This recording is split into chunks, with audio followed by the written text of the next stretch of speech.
भाई ओडिशा हूँ गोटे जिला जदि आपण मैंने आगुरी जान आज शुणी नरेंद्र मोदी जी 1 वर्ष पूर्ति अवसर में ओडिशा को आसी आमको दिग्दर्शन देइछंती एवं ओडिशा को भारत वर्ष रे एक आगुआ जिला हिसाब से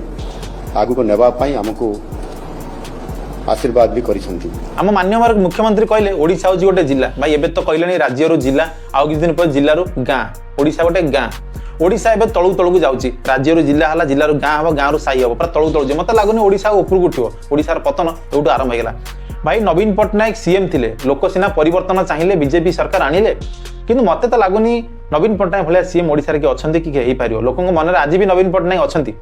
सी सिना तांको एज होला परे सी आउ फ्रंट फुट के एते आसिलेनी तळिय कर्मचारी माने सामना को आसिले एवं करप्शन बढ़िला लोक माने परिवर्तन चाहिए किंतु नवीन पटनायक रे किसी भूल नथिला नवीन पटनायक आगुर जेमी थिले भी सेमती अछंती लोकन मन रे आज भी नवीन पटनायक प्रति से भल पाई अछि कारण सी एमती केबे भूल करनथिले तांका स्पीच सबले भल थिला स्ट्रांग थिला इंग्लिश हिंदी सबुतरे से पारंगम थिले ओडिया भी से पढ़ी के भल से कहि परथिले से केबे एमती कहि नथिले जे ओडिशा गोटे जिला